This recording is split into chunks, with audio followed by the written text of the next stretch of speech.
kali ini kita kedatangan bintang tamu nih. Salah satu guru kita yang bernama Bapak Idam Hamid MPD. Semoga Bapak di konsen. Terima kasih Pak Idam sudah meluangkan waktunya untuk menghadiri podcast kami. Jadi saya mau bertanya-tanya sedikit nih tentang bertemunya Bapak bersama istri Bapak di sini. Awal mulanya bertemu seperti itu. Saya mau tahu sedikit nih. Boleh diceritakan? Ini semuanya diceritain. Boleh, kalau semuanya Bapak diceritakan di sini. Jadi saya sama istri saya itu teman sekelas waktu SMA. Tapi waktu pas SMA itu kita nggak pacaran. Di waktu SMA itu dia punya pacar, saya juga punya pacar.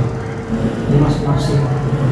Tapi dari SMA saya udah buka sih, karena kan kalau menurut saya istri saya cantik, jadi saya suka. Nah justru pacarannya pas udah lulus sekolah. Itu saya nggak pacarannya. SMA dia putus, saya juga putus. Baru dia pacaran. Kamu tadi setelah lulus pacarannya? Iya, waktu pas sekolah udah pacaran,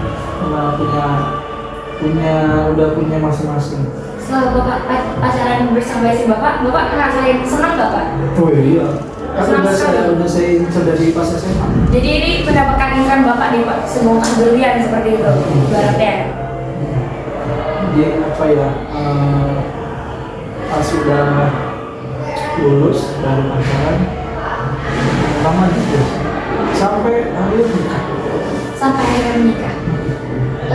Kalau boleh tahu, apa sih adat yang Bapak pakai di pernikahan Bapak bersama istri Bapak? Ada kebetulan istri kan orang Betawi, saya orang Sunda juga itu. Betawi sama Sunda. Tapi sama Sunda itu sesuai tidak dengan keinginan Bapak dan istri Betawi dengan Ya Sunda? sesuai kan bisa request. Kayak misalnya kalau pas adat Betawi itu kan ada palang pintu, nah selatan. Kayak gitu. Jadi Bapak puas dengan pernikahan Bapak dengan istri? Ya puas. Kalau saya, Kalau nggak puas nanti saya diomelin istri saya. maksud saya pernikahannya berjalan dengan lancar seperti itu. Ya lancar sih. Mantan saya datang aja. Ya kan datang Bapak. Mantan istri saya datang aja. Jadi masih kompak apa bukan masih kompak Pak, masih ada itu komunikasi seperti itu. Ya kan namanya kita ini kan nggak boleh putus tali silaturahmi. Berteman kan tidak berteman. Setelah pernikahan Bapak bersama istri, Bapak kan melahirkan anak nih Pak. Bukan saya yang lain. Oh, bukan maksud saya istri Bapak. Iya. Istri Bapak melahirkan anak. Perasaan Bapak gimana sih setelah istri Bapak melahirkan anak pertama? Senang sekali atau wah senangnya gitu Pak? Excited gitu. Iya, excited. Kamu berharapnya apa? Kaget tuh anak saya lahir sehat, alhamdulillah seperti itu. Gitu. Iya. Ya pasti senang lah namanya anak ya kan, apalagi bayi. Kok lucu banget sih kalau bayi sih, lucu banget. Ya senang. Bapak ada punya nama lagi Pak? Udah dua. Udah dua. Nggak mau nambah cowok Pak?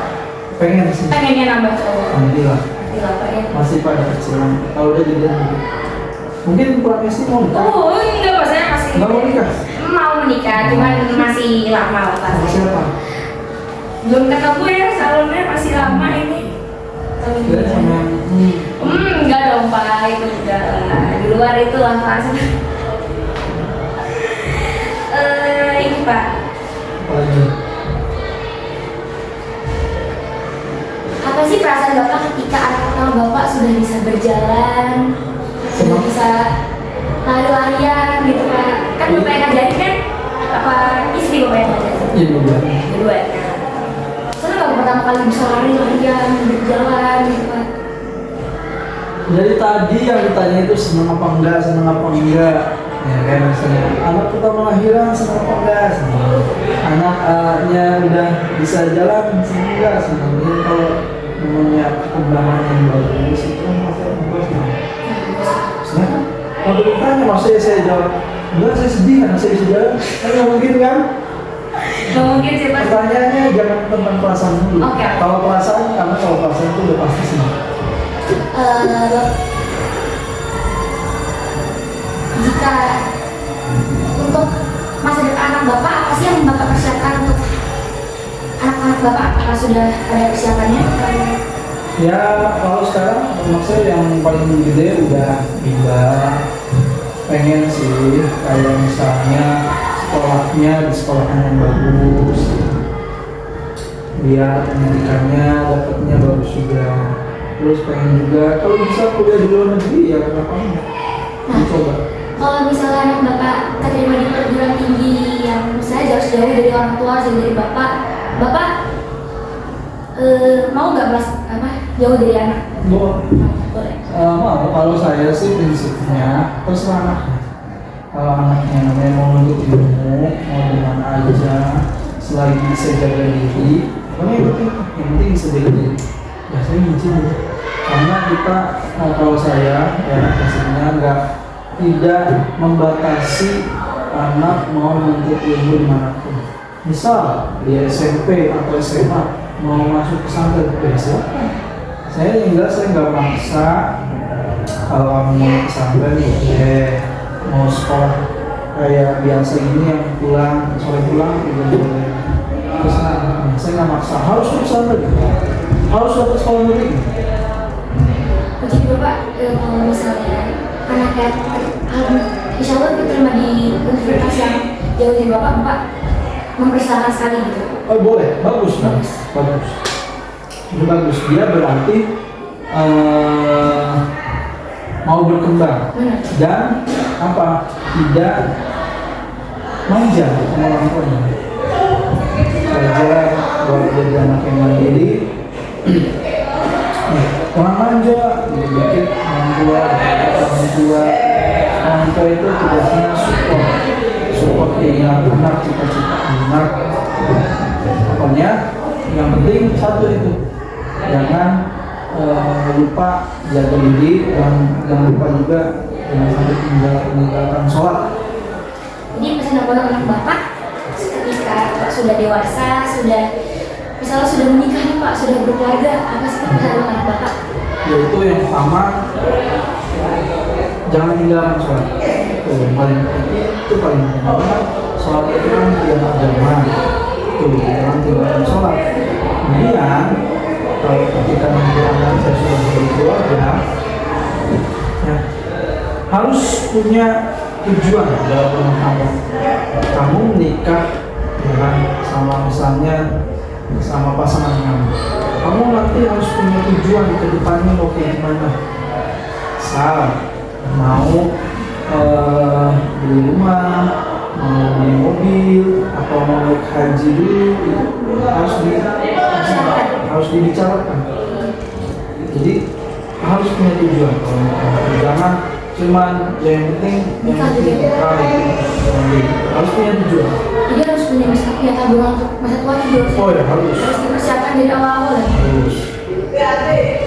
Kalau misalnya nih Pak, Bapak dan istri sudah di masa tua, inginnya seperti apa sih Pak? Ingin tinggal bersama di sesuatu tempat Bapak sudah idam-idamkan kah atau gimana? Kalau saya sih nanti kalau misalnya udah tua itu ya pengennya sih sebenarnya nggak jauh dari anak. Dia bisa main juga sama cucu anak saya. Ya tapi beda rumah, tapi nggak jauh.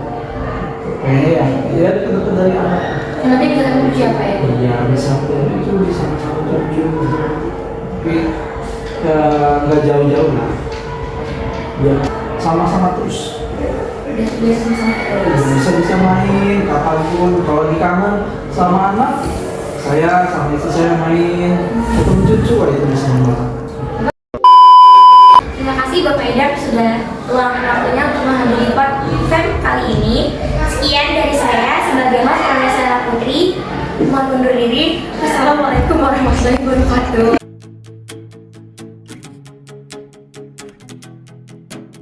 Yes, family.